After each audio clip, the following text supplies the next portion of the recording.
kitab Kifayah Akhtur Akhyar, dia kata menghadap kiblat adalah syarat sah salat bagi orang yang mampu, bukan pada saat yang takut. Di sini tuan-tuan mati Allah Subhanahu wa taala, sejarahnya seperti mana yang saya sebutkan tadi lah, sejarah ringkas katakan. 18 bulan Nabi menghadap ke arah Baitul Maqdis, kemudiannya ditukar menghadap ke arah ke arah Masjidil Haram, Kaabah. Lalu tuan-tuan mati Allah Subhanahu wa taala, adalah di sana masjid-masjid yang bertukar arah kiblat pada waktu solat, ketika solat dilaksanakan.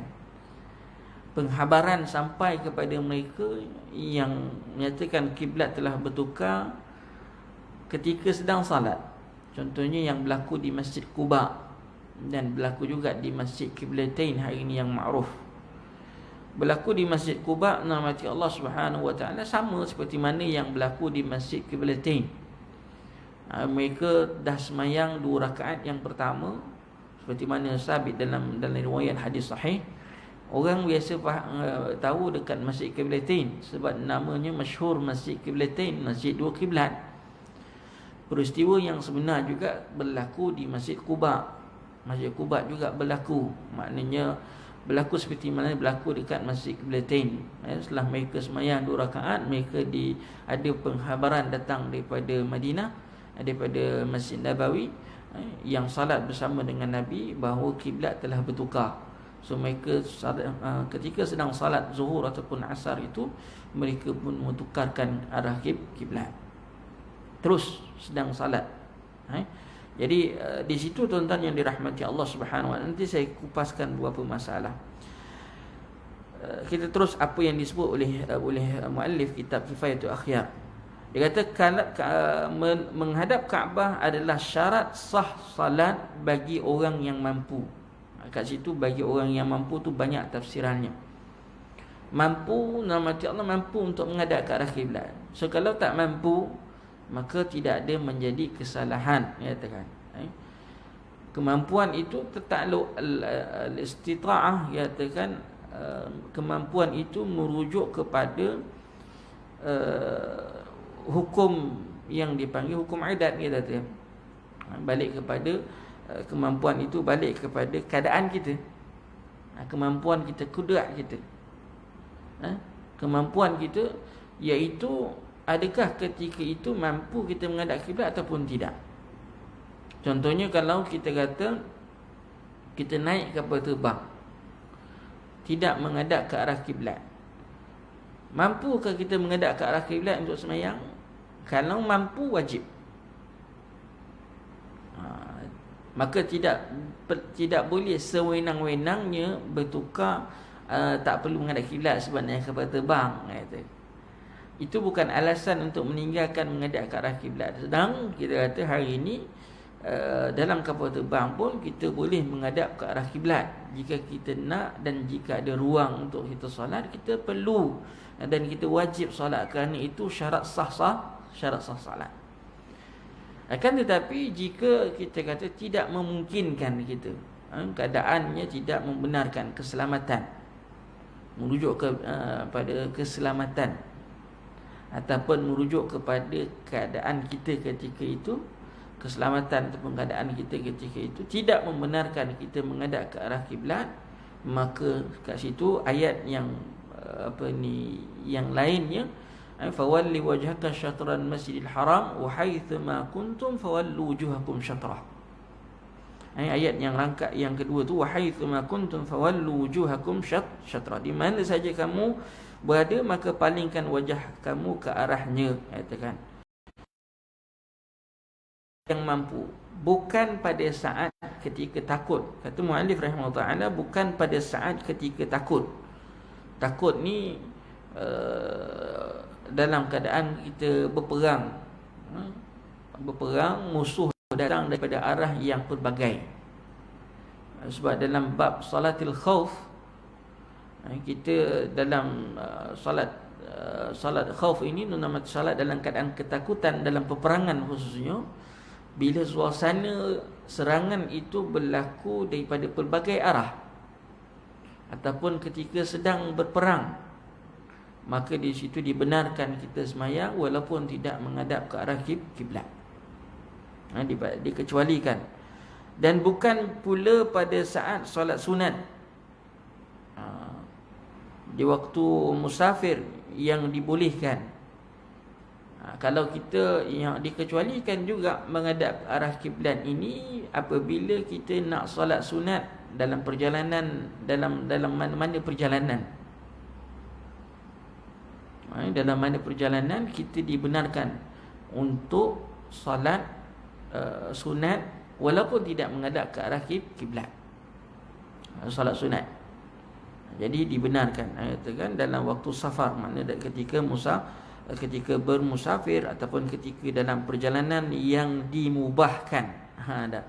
Perjalanan yang dimubahkan, bukan perjalanan yang makna perjalanan yang diharuskan, bukan perjalanan yang maksiat, yang boleh, yang dibenarkan, yang diharuskan. Bukan perjalanan tujuannya untuk melakukan maksiat. Wallahu a'lam. Sama jugalah dalam, kalau kita belajar dulu berkaitan dengan salat jamak kan, kalau tujuan perjalanan itu adalah maksiat, maka tidak boleh dijamakkan. Khilafan lil Hanafi, berbeza dengan pandangan mazhab Imam Abi Hanifah rahimahullahu taala. Wallahu a'lam. Baik. Kemudian tuan-tuan yang dirahmati Allah, Allah Subhanahu wa taala berfirman, "Fawalli wajhaka syatral masjidil haram wa haitsuma kuntum fawallu wujuhakum syatrah." Maka palingkanlah wajahmu ke Masjidil Haram, di mana saja kamu sekalian berada, maka palingkanlah wajahmu ke arahnya. Masjidil Haram yang dimaksudkan kat sini ialah Kaabah. Yang dimaksudkan kat sini adalah Kaabah. Fawalli wajhaka syatral Masjidil Haram. Bila sebut Masjidil Haram, ialah ada di sana tafsiran berkaitan dengan Masjidil Haram ni ada banyak tafsiran, nyatakan. Adakah dia merujuk kepada Kaabah? Adakah dia merujuk kepada Masjidil Haram yang ada sekarang ni, Masjid Imsah tu? Adakah dia merujuk kepada Mekah keseluruhannya? Mekah secara keseluruhannya. Wallahu a'lam. Di situ ada khilaf di sisi ulama. Ada yang kata kalau kita berada di dalam Masjidil Haram, maka kita perlu menghadap ke arah Kaabah. Kalau kita berada dekat dalam kita berada di luar daripada Masjidil Haram, masjid yang ada hari ini, kita menghala ke arah masjid. Kalau kita berada di luar daripada tanah haram, maka kita merujuk kepada arah Mekah sahaja. Arahnya Mekah. Itu ada khilaf juga di sisi ulama. Tetapi dengan teknologi hari ini yang canggih, katakan memungkinkan seorang itu terus menghadap ke arah Kaabah. Maka tidak ada kita kata tidak ada istilahnya, tidak ada pengecualian di situ, kecuali kita kena benar-benar menghadap ke arah Kaabah, walaupun secara zanni, walaupun secara zanniyah, secara sangkaan. Yang dibenarkan kita buat begitu sebab kita menggunakan alat itu masih lagi dianggap sebagai zanni. Unless kita berada dekat Masjidin Nabawi ataupun kita berada di depan Kaabah betul-betul, di situ dipanggil qat'i, dianggap sebagai qat'i, katakan. Wallahu a'lam. Di sini tuan-tuan yang dirahmati Allah Subhanahu wa taala, Masjidil Haram juga dalam antara tafsiran yang di sisi ulama, bila sebut Masjidil Haram ini contohnya berkaitan dengan kelebihan salat di Masjidil Haram. Kelebihan salat di Masjidil Haram. Adakah yang dimaksudkan salat fi Masjidil Haram tu bersamaan dengan 100,000, adakah merujuk kepada masjid yang ada Kaabah di dalamnya ataupun keseluruhan masjid yang ada dekat tanah haram? Itu pun ada khilaf Hadis ulama. Ada sebagian ulama menyatakan bahawa semayang kat mana-mana masjid yang ada dekat dalam tanah haram hukumnya sama ataupun ganjaran pahalanya sama 100,000 katakan. Which is makna tuan-tuan mati Allah, tuan-tuan nak semayang kat Masjid Jin ke, Masjidil Haram yang ada sekarang ni ke, ataupun yang masjid yang lain-lain tu yang ada dekat keliling Kaabah itu, ataupun keliling dekat berada di Mekah, maknanya dapat juga 100,000 pahala. Habis apa beza kalau pergi Masjidil Haram katakan dengan masjid-masjid lain? Bezanya ialah di Masjidil Haram yang ada hari ini, pertama orangnya lebih ramai. Yang kedua, mati Allah Subhanahu Wa Taala, kita dapat menghadap ke arah Kaabah, yang mana Kaabah itu sendiri melihatnya saja kita dah dapat ganjaran pahala dah. Kita dah dapat ganjaran pahala, apatah lagi tawaf, apatah lagi mati Allah sewaktu dengannya. Jadi tuan-tuan yang dirahmati Allah, itu kelebihan yang Kaabah, itu kelebihan yang khusus untuk Masjidil Haram yang ada hari ini berbanding dengan masjid-masjid lain yang ada dekat tanah haram. Wallahu a'lam. Ala kulli hal, rahmati Allah Subhanahu Wa Taala, menghadap kiblat hanya diwajibkan pada saat solat. Solat wajibnya tu kan menghadap arah kiblat pada ketika solat. Yang lainnya sunat. Kalau macam berdoa, kita tertidur ataupun yang sewaktu dengannya, dia dianggap sebagai perkara yang tidak wajib. Wallahu a'lam. Nabi sallallahu alaihi wasallam bersabda, pada orang yang rosak solatnya, pada orang yang solatnya tak betul, yang dipanggil hadis musii'us salat, hadis musii'us salati, makna orang yang salatnya tidak betul. Ada seorang sahabat ni, dia semayang salah, laju ligan dia semayang, tu habis salam semayang. Dia rujuk kepada, ya Rasulullah, macam mana salat aku? Nabi kata, pergi semayang semula. Kali kedua dia semayang, dia pergi habis semayang, dia pergi jumpa Nabi, ya Rasulullah, macam mana salat aku? Nabi kata, pergi semayang semula. Last sekali dia kata, ya Rasulullah, macam mana semayang aku? Nabi kata, pergi semayang semula. Lepas tu bila semayang semula tu, dia terus, sahabat tadi kata, ya Rasulullah, alimni salah. Makna menunjukkan ada cacat pada salatnya yang dilakukan, sehingga Nabi arahkan seulang. Jadi di situlah hadis ini ma'ruf, dipanggil hadis musii'is salati. Makna hadis orang yang buruk salatnya, orang yang salah salatnya. So dalam awal-awal Nabi kata, wastakbilil qiblah. Nabi kata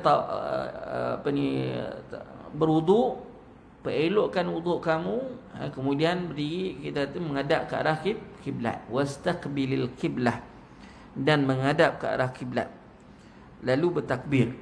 Kemudiannya bertakbirlah.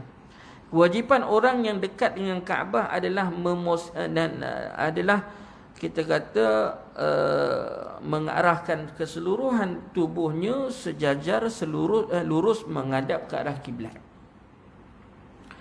Pak menghadap arah kiblat ni yang wajibnya dalam solat ialah bahagian dada.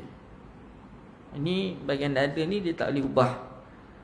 Boleh gerak sikit, tetapi dia tidak boleh berpaling daripada arah Kaabah. Maknanya kalau kita bergerak menghadap ke arah kiblat, kita berpaling sedikit saja dalam hati Allah ke kanan ataupun ke kiri, mengalihkan dada kita daripada arah kiblat, maka menyebabkan solat kita batal jika dibuat dengan sengaja. Kalau dibuat dengan tidak sengaja, tu bab lain. Macam tak sengaja tu macam mana Ustaz? Andai kata orang masuk tengah jalan kita tengah semayang, orang duduk mencelah menyebabkan kita berpaling sedikit, paling banyaklah, maka di situ tuan-tuan mati Allah, hendaklah kita kembali semula menghadap ke arah kiblat dengan segera. Dengan segera. Itu kan. Wallahu a'lam. Tapi kalau kita sengaja menghadap menghadap ke arah kiblat ataupun berpaling dengan sengaja, tak menyebabkan kita beralih daripada arah kiblat, dada kita beralih daripada arah kiblat, maka menyebabkan salat kita tidak sah jika dibuat dengan sengaja. Seandainya sebahagian anggota tidak sejajar menghadap ke arah kiblat, maka menurut pandangan lebih sahih, salatnya tidak sah. Ada. Di sini kita kata seandainya sebahagian badannya tidak sejajar lurus menghadap Kaabah, maka menurut pendapat lebih sahih salatnya tidak sah. Katakan. Itu merujuk kepada bahagian dada lah, bahagian dada khususnya.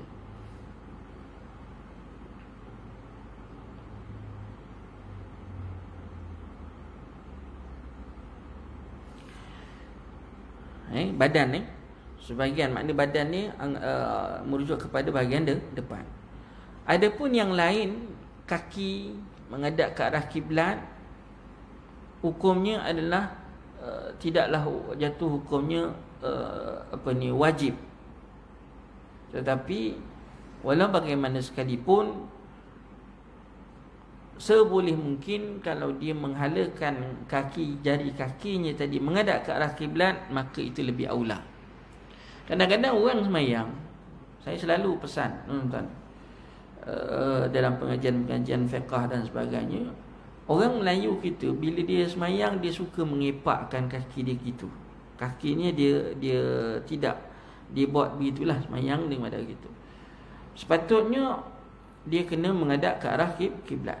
Jari kakinya tadi betul-betul berdiri menghadap ke arah kiblat. Kena biasakan. Jangan terbiasa dengan keadaan kita semayang kakinya begitu. Ada. Kakinya tidak menghadap ke arah kiblat.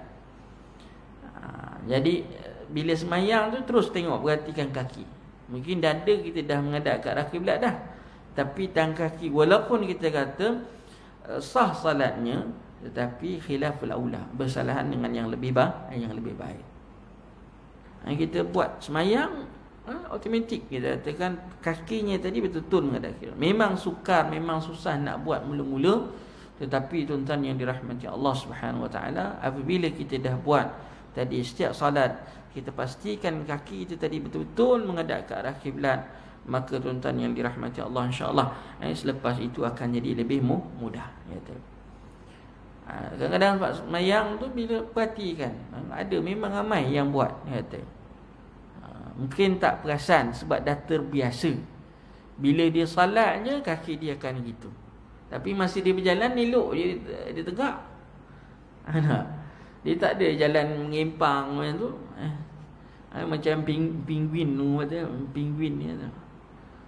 Jadi kita berubah, katakan. Dah belajar lama dah, katakan. Dah belajar, katakan, kena praktik terus. Mati Allah. Dirinya tadi, kakinya juga menghadap ke arah kiblat. Begitu juga mati Allah Subhanahu Wa Taala ketika takbiratul ihram. Kepalanya, ke tangannya ketika takbiratul ihram. Semayang mati Allah, maknanya tangan ni, telapak tangan itu dihalakan ke arah kiblat. Diarahkan ke arah kiblat. Betul Allah. Tak. Bukan begini, katakan. Walaupun adalah kita kata sebagian guru-guru ataupun ustaz yang mengesyorkan begini, tentang saya tak dalam kitab fiqh dia semuanya, kebanyakan yang saya jumpa macam Allah, semuanya mengatakan batinul kaf, tapak tangan ini menghala ke arah kiblat. Nanti kita akan tengok berkaitan dengan rukun salat, nanti kita akan huraikan lebih lanjut. Baik. Jadi dalam hati Allah, adapun orang yang jauh, seterusnya kita katakan, adapun orang yang jauh daripada Kaabah, maka ada dua pendapat mengenai kewajipannya.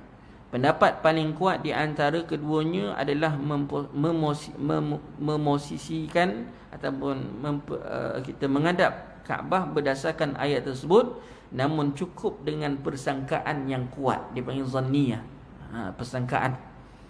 Berbeza dengan orang yang dekat dengan Kaabah, ia wajib melakukannya dengan keyakinan kerana ia mampu melakukannya, sementara orang yang jauh tidak. Pendapat kedua menyatakan bahawa orang yang jauh wajib menghadap ke arah Kaabah juga. Kat sini tuan-tuan macam saya kata tadi lah, kemampuan kita hari ini untuk menghadap ke arah kiblat lebih mudah dengan adanya alat-alat ataupun gadget yang membolehkan kita terus menghadap ke arah kiblat. Masjid, sebelum masjid dibina, sebelum kita mula solat kat satu tempat itu, pastikan arah kiblatnya dahulu. Di mana arah kiblat? Dah tentu dah arah kiblatnya, barulah kita solat. Barulah kita solat. Kadang-kadang kita main solat je. Tak boleh. Kena tentukan arah kiblat. Bagaimana cara nak menentukan arah kiblat? Pelbagai cara yang ada. Kalau mampu kita tengok matahari, kita tengok matahari. Kalau mampu kita kata hari ni semua orang ada gadget, ada phone, smartphone ataupun telefon pintar, maka tuan-tuan gunakanlah untuk mencari arah kiblat.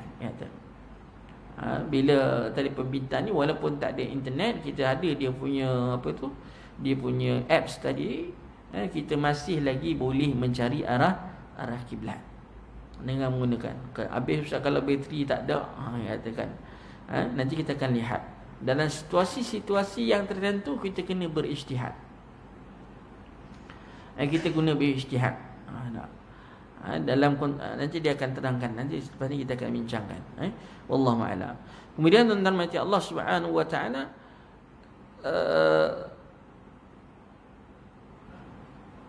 kita lihat hari ini kalau di Jabatan Agama Islam Negeri Selangor, akan di jabatan sini dia ada bahagian falak, dia ada bahagian penentuan arah kiblat. Sebab itu kita di masjid ni ada sijil. Di surau ni sini kita ada sijil untuk arah kiblat ni, katakan ada depan katakan. Kenapa perlu ada? Sebab ada setengah-setengah masjid di negeri Selangor khususnya, bila datang pihak JAIZ untuk mengecek arah kiblat, rupanya masjid tadi sengit. Dia masjid tu sengit. Kalau perjalanan nak pergi ke Kuala Selangor sana, ada satu masjid tepi jalan, saya tak ingat kat mana. Ada satu masjid tu kat mana bang? Jeram. Kita depan, tapi dekat area tu lah, katakan nak pergi ke Selangor, di tepi jalan je. Tuan-tuan berhenti kat situ semayang, tengok dia punya masjid dia sengit. Dia punya sejadahnya ataupun kapet tu semua sengit. Jadi kita kata Jabatan Agama Islam datang turun cek. 5-6 tahun lepas, katakan ada satu masjid di Meru. Ada Masjid Meru, Masjid Nurul Jannah Meru. JAIZ datang cek, kiblatnya sengit. Kiblatnya sengit. Berlakulah kita kata pihak masjid mempertahankan kiblat yang ada, sebab dia menggunakan kaedah yang lama menentukan arah kiblat. Sekali JAIZ datang bawa dengan teknologi yang canggih, mendapati bahawa masjid tu sengit, katakan arah kiblatnya. Akhirnya adalah berlaku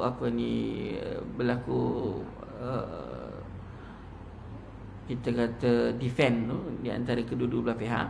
Akhirnya masjid pihak JAIZ bagi tahu satu putusannya, nak ikut apa yang telah ditentukan oleh JAIZ ataupun nanti Allah Subhanahu tutup masjid. Bagi kata dua. So kena ikut lah. Kena ikut nanti Allah Subhanahu wa taala, betulkan baliklah kapet tu. Kapet. Jadi sampai hari ni kalau kita pergi ke masjid tersebut, nampak sengitlah. Takkan nak runtuhkan masjid, nak buat masjid baru. Masjid pula katakan besar. Jadi arah tukarkan saja sejadah. Tapi bila sampai-sampai orang luar yang tak tahu, dia peliklah. Kenapa? Bahkan bukan setakat masjid sahaja, tuan-tuan.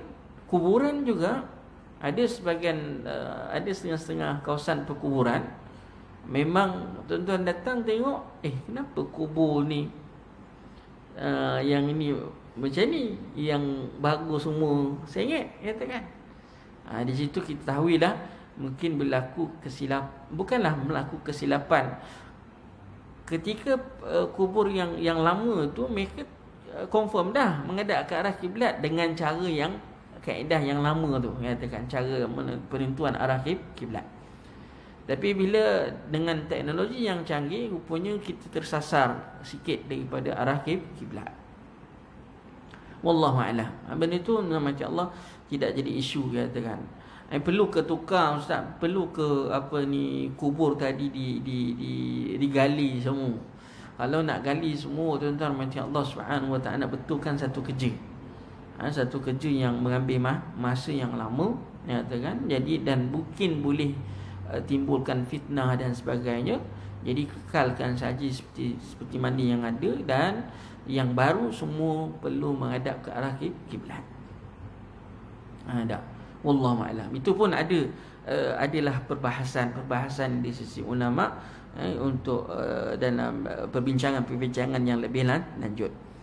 Perlu diketahui pula bahawa disyaratkan bagi orang yang mengerjakan salat wajib untuk mengambil posisi tetap, sehingga tidak sah salat sambil berjalan meskipun menghadap ke arah kiblat. Demikian pula salatnya orang yang mengendarai kenderaan. Ini dikarenakan tidak ada syarat tadi. Seandainya kenderaannya berhenti lalu ia menghadap kiblat dan berdiri sempurna, maka menurut pendapat sahih sah salatnya. Jumhur ulama menetapkan hal ini. Ini salat fardu.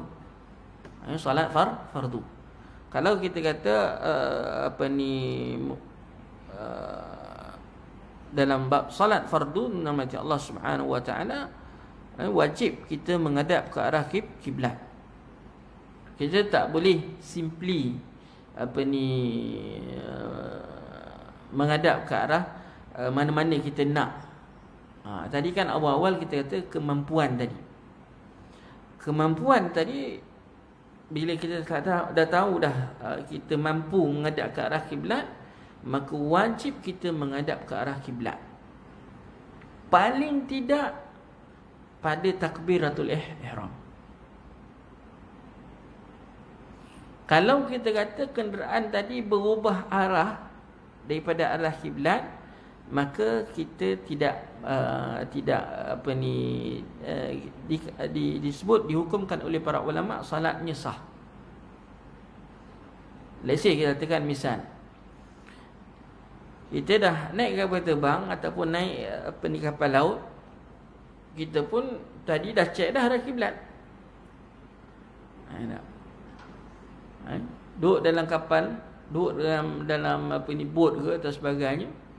Bila duduk atas bot ni, dah faham lah ombak apa semua boleh berubah, boleh berpusing, kita tak sedar. Tapi ketika takbiratul ihram itu, kita kena pastikan, ni solat fardu. Ketika takbiratul ihram, kita kena pastikan kita betul-betul menghadap ke arah kiblat. Dan kita kata Allahu Akbar, takbir je, tiba-tiba kita kata kapal bergerak ataupun kapal terbang beralih arah, katakan, maka tetap salatnya sah. Itu kita kemampuan kita menghadap ke arah kiblat. Tapi kalau langsung tak mampu, itu part lain. Tetapi sebelum kata tak mampu tu, tengok bagaimana lah. Sebab itu dikatakan wajib bagi yang mampu. So selagi mampu, walaupun hanya setakat takbiratul ihram, kena buat. Kena buat menghadap ke arah kiblat. Itu yang perlu kita faham baik-baik. Salat di sisi kapal, yang salat di atas kapal contoh yang berjalan tetap sah, berbeza dengan di atas binatang tunggangan. Perbezaan ini lantaran keluar daripada kapal pada setiap waktu salat untuk menuju ke daratan tidak memungkinkan ataupun sulit, berbeza dengan binatang tunggangan. Seandainya ia takut jika turun daripada kenderaan akan terpisah dari rombongan atau jiwa dan hartanya terancam, maka ia boleh salat di atas kenderaan tapi harus mengulanginya. Dalam mazhab Syafi'i, kita kata beza dengan menaiki kereta. Menaiki kereta. Ataupun menaiki binatang, tunggangan. Dia tak sama. Tak sama macam mana Ustaz? Tak sama ketika naik kapal terbang dengan naik kapal laut. Kalau naik kapal terbang boleh berhenti tak tengah atas? Tak ada, belum lagi diciptalah kapal terbang boleh berhenti dulu katakan. Tak? Atau kapal boleh tak kapal tadi terus pergi ke pantai untuk solat? Kalau setiap kali solat nak kena berhenti, jenuh.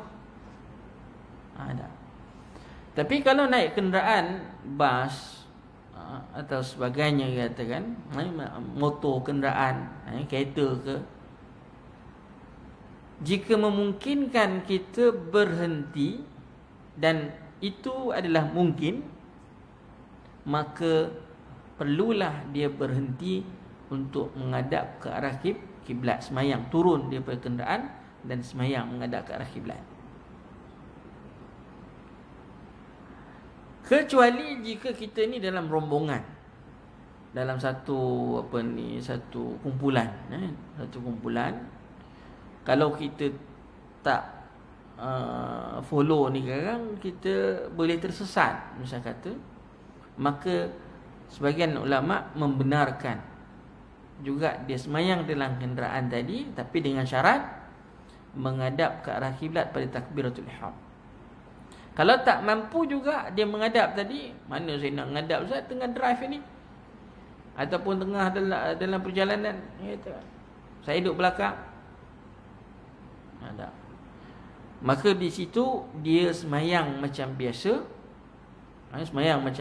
tapi harus untuk ataupun hendaklah dia mengulangi semula solatnya. Solatnya. Wallahu a'lam. Ini beza dengan keadaan dia semayang di ke atas atas kapal terbang dan juga atas kapal laut, tuan-tuan. Ini di atas kenderaan yang kenderaan atas darat. Cuma dia risaukan akan terpisah dari rombongan atau jiwa dan hartanya terancam, maka dia boleh solat di atas kenderaan tersebut, tunggangan tersebut, tapi hendaklah dia ulang semula. Wallahu a'lam. Itu khilaf di sisi ulama. Perlu diketahui bahawa orang yang mampu menentukan arah kiblat tidak boleh berijtihad. Perlu diketahui bahawa orang yang mampu menentukan arah kiblat tidak boleh berijtihad. Ijtihad dia lain. Ijtihad menurut Allah Subhanahu wa taala, kalau kita kata dia memang mampu untuk menghadap ke arah kiblat dengan melihat matahari, maka dia kena ikutlah. Itu tak dipanggil ijtihad, katakan. Sebab dia tahu menentukan arah kiblat bagaimana, maka di situ bukanlah ijtihad dia, katakan. Sebab dia dah tahu dah, ni al-ilm. Tapi yang tak tahu ni, tak tahu, kita kata berada dalam suasana yang gelap, matahari tak ada, hutan tebal, alat tak ada, phone tak ada, tak tahu. Dekat situ dia perlu berijtihad. Adapun orang yang tidak mampu menentukan, maka harus mengikuti orang yang memberitahunya atas dasar ilmu. Ia tidak perlu berijtihad sendiri, dengan syarat orang tersebut adalah adil. Dalam perjalanan kita kata masuk hutan tebal, phone tak ada, apa semua tak ada, peralatan tak ada. Dalam kumpulan itu, siapa yang mahir untuk menghadap ke arah kiblat? Kalau ada seorang yang mahir, yang lain follow. Yang lain follow.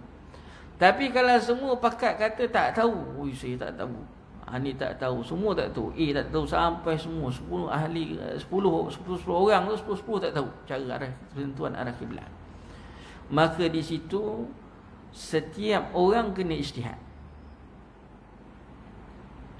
Kalau ada 10 arah Ustaz, 10 arah lah. Hak yang orang pertama sembahyang menghadap sini, menghadap sini, menghadap sini, menghadap sini. Masing-masing sembahyang sendiri-sendiri. Berdasarkan ijtihad dia sendiri.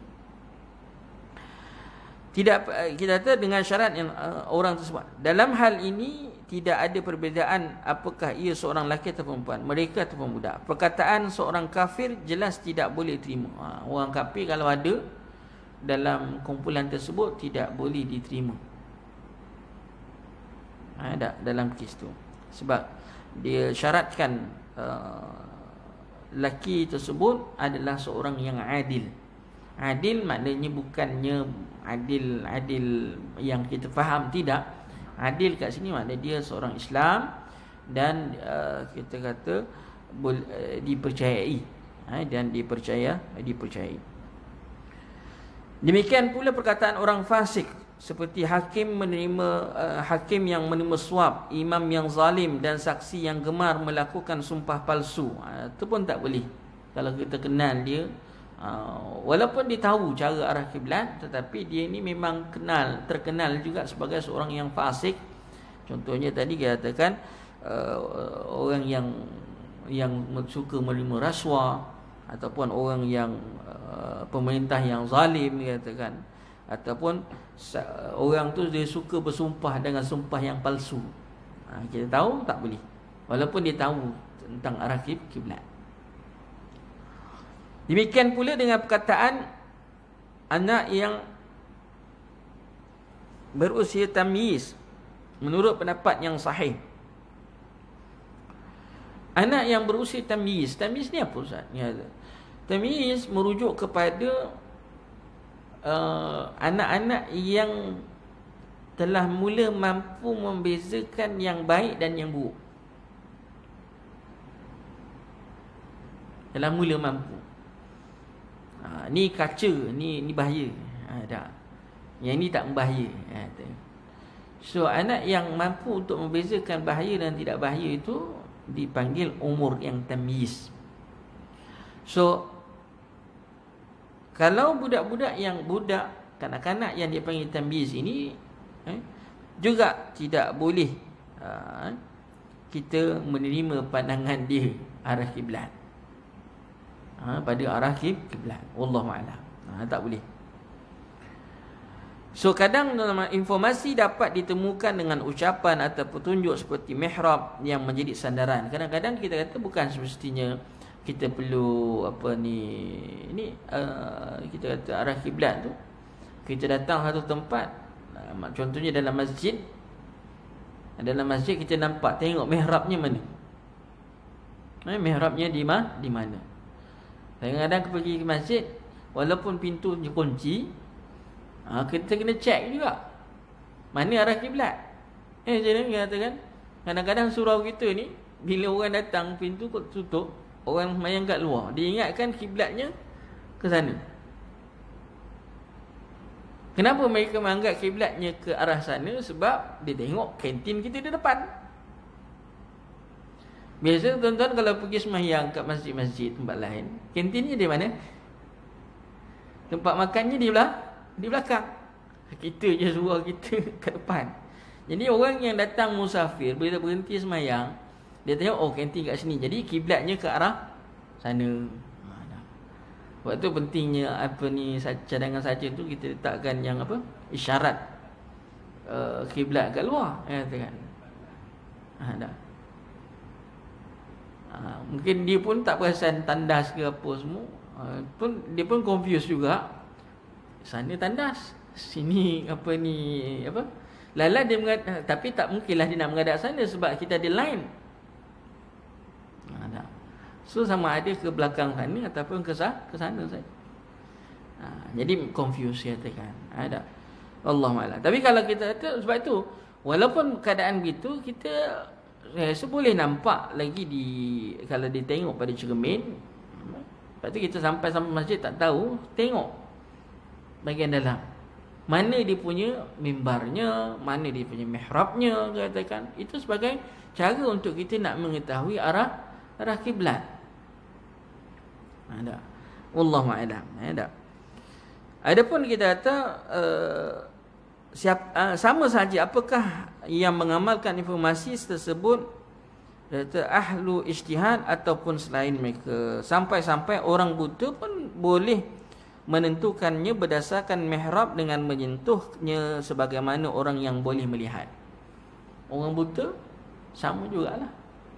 Kalau dia boleh raba-raba tengok, oh ni, oh mimbar ni, jadi dia tahu dah mana menghadap ke arah sini. Maka dia kena buatlah begitu kan. Kalau tak ada, katakan kita orang yang celik lah, beritahukan dia, okey ni arah kiblat, ni arah kiblat dan sebagainya. Demikian pula dengan orang yang boleh melihat namun keadaan sangat gelap.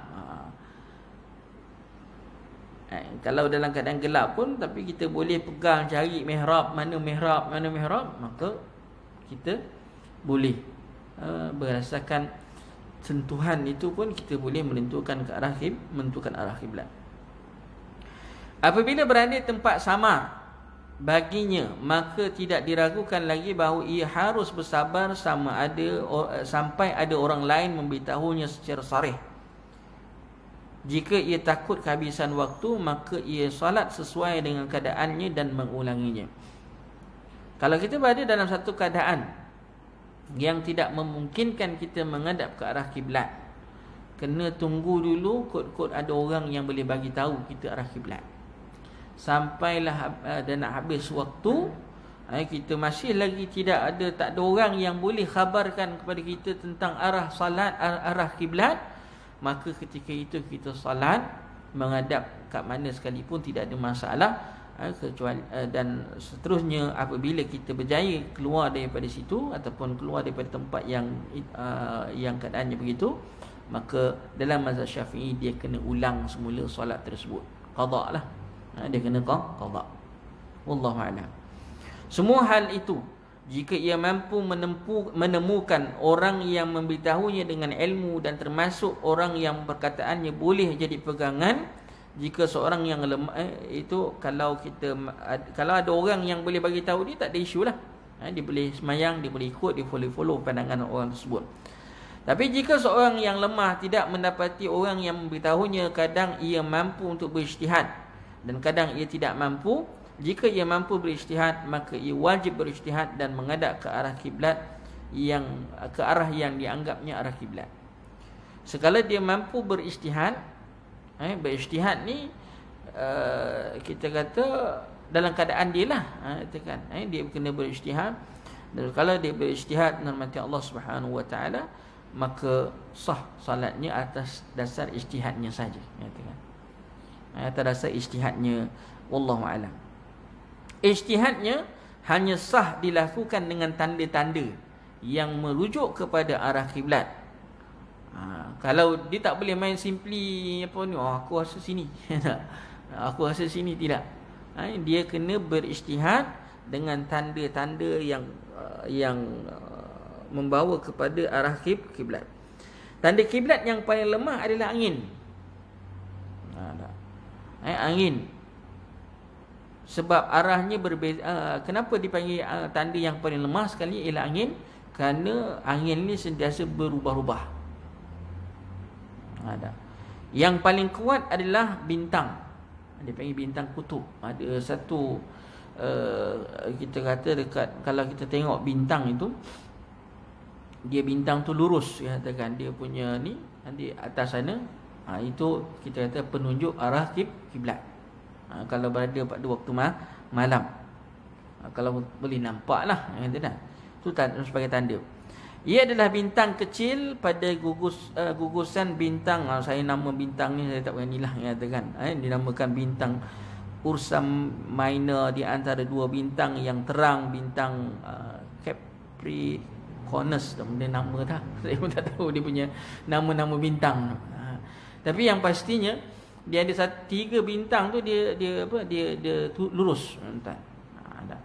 Tiga bintang tu dia lurus. Jika seorang itu berdiri memosisikan di belakang telinga kanannya, maka ia telah menghadap ke arah kiblat. Kita kata dia kita arahkan dipanggil belakang telinga kanan ni, maka ia telah menghadap ke arah kiblat. Ia berada di dan ini apabila ia berada di wilayah Kufah, Baghdad, Hamadan, Jurjan dan daerah lain yang mengikutinya. Bukan sepanjang masa, tak. Kita mungkin lain. Kalau negara-negara ni, kalau ikut arah tu, dia berbeza dengan negeri lain kalau ikut bintang. Tadi kita kata telinga kanannya, belakang telinga kanannya.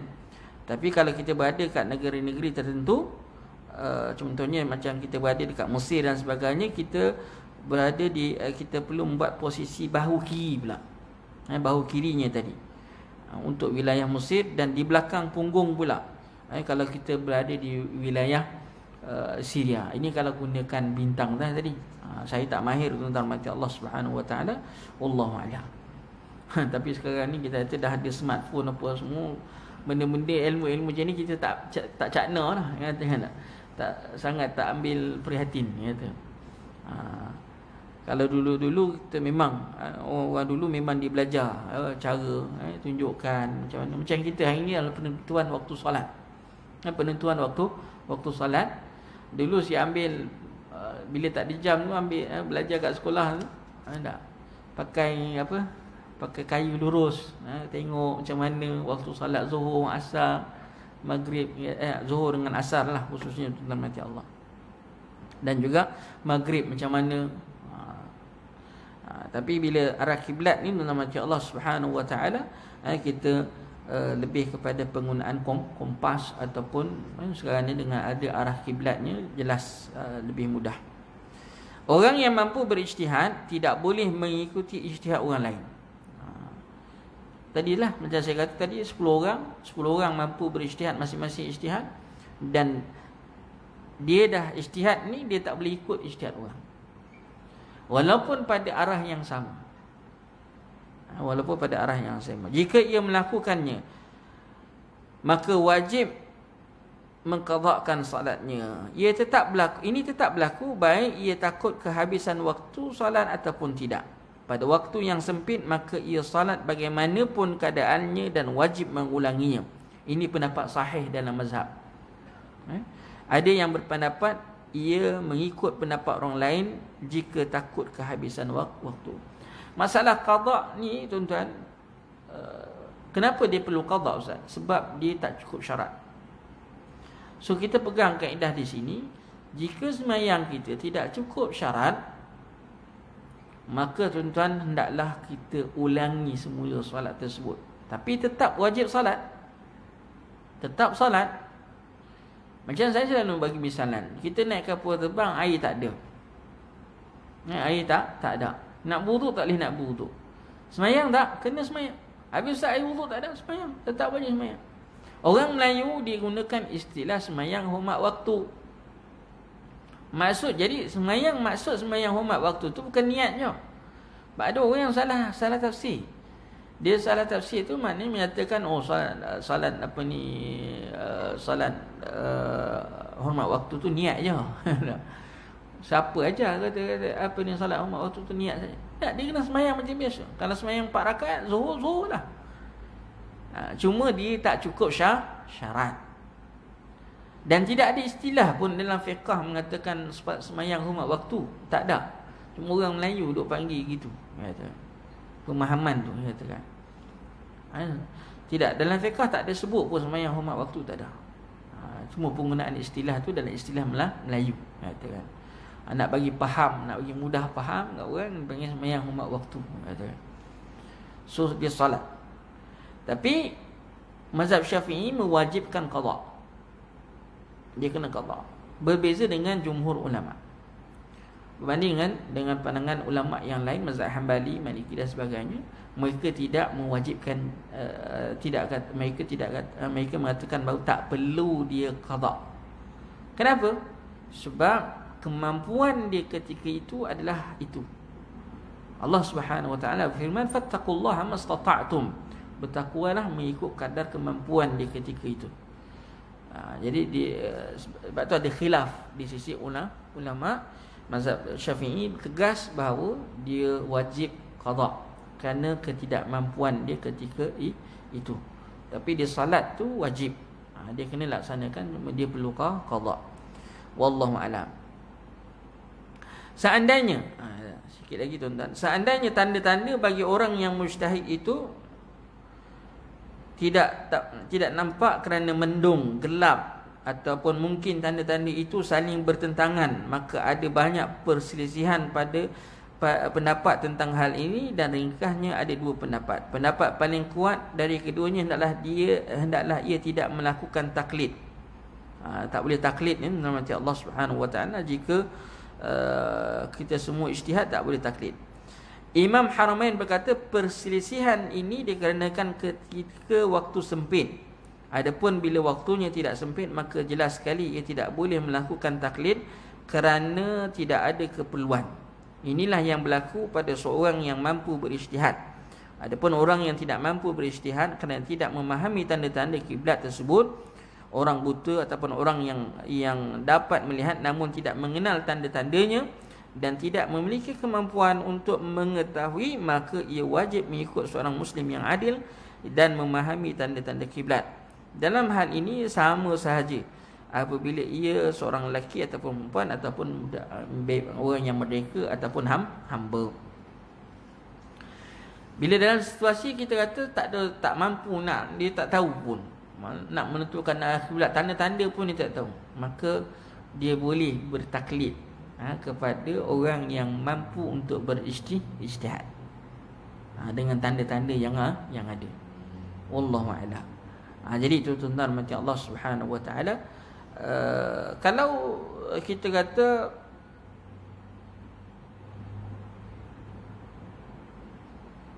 ada dua mujtahid ustaz ni, dalam grup tu ada dua orang mujtahid bersisih tempat tentang kiblat, maka menurut pendapat sahih ia boleh mengikut siapa sahaja ni antara keduanya. Dia sama macam masalah mazhab lah, mazhab Syafi'i, Maliki apa semua ni kita nampak. Tapi dalam masalah ni imam mujtahid tu ataupun ulama, orang alim yang berijtihad tu, dia bersisih faham. So kita sebagai orang awam yang tak mahir tentang nas apa semua, kita boleh pilih mana-mana kita nak. Dia tidak adalah kata wajib kita memilih salah satu ataupun kita wajib pilih mazhab kita ni, tidak. Dalam istilah ni kita boleh pilih mana-mana pun, tidak ada masalah. Wallahu a'lam.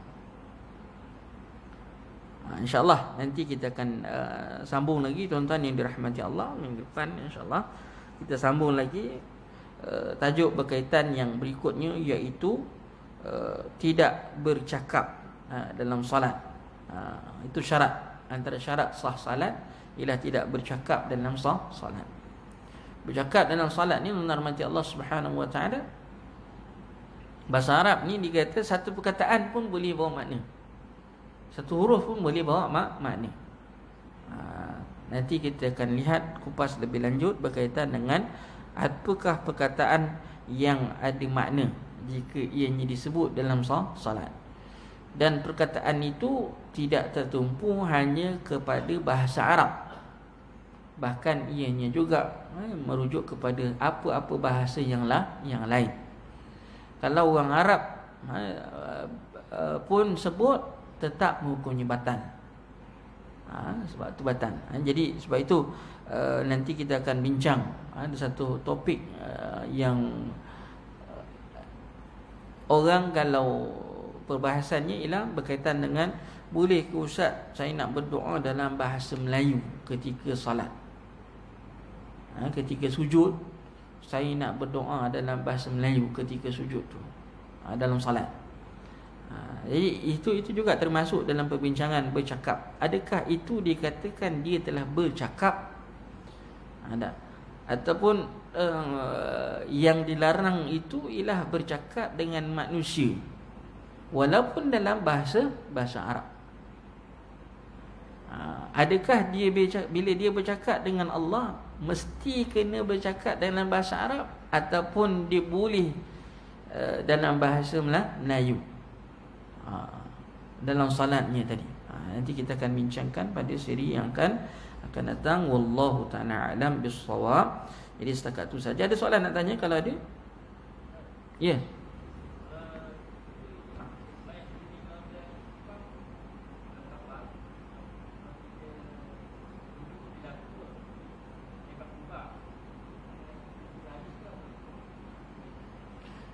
Kita yang wajib tadi saya kata masa ketika takbiratul ihram saja kita menghadap. Macam mana? Makmum.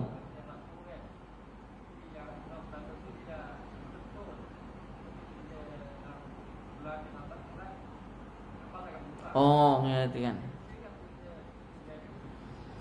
Sebab kita kata untuk kalau kita kata dah berubah, maknanya wallahu a'lam, katakan misal kata kalau kita sebagai makmum itu khususnya masbuk, isu tak ada timbul berkaitan dengan yang muafiq, sebab kita muafiq bersama dengan imam, katakan. Tetapi jika masbuk, kalau kita kata arah kiblatnya telah bertukar, maka kita tak boleh ikutlah. Sebab syaratnya mesti pada takbiratul ihram, menghadap ke arah kiblat. Sah bagi orang yang sedang salat, tapi tidak sah untuk kita yang masbuk tadi. Dia tidak sah. Maknanya kita kena tunggu dia orang habis salat dan kita salat menghadap ke arah kiblat. Kalau nak follow, maknanya sama-sama dengan imam tadi, kata. Kita tak boleh simply untuk masuk dalam saf tadi. Kalau kita muafiq, okey. Isunya dekat masbuk. Dalam kapal terbang tadi ataupun dalam kapal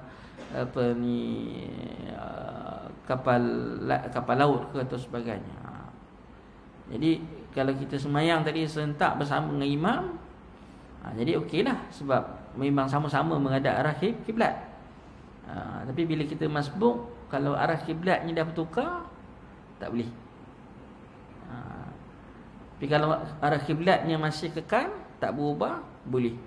So kita kena tengoklah dengan tanda-tanda yang kita ada. Wallahu a'lam. Okey. Lain? Tak ada. Kalau tak ada, nanti Allah, setakat itu saja kita akhiri dengan bacaan tasbih kafarah. Subhanakallahumma bihamdika asyhadu an la ilaha illa anta wa astaghfiruka wa atubu ilaik. Assalamualaikum warahmatullahi wabarakatuh.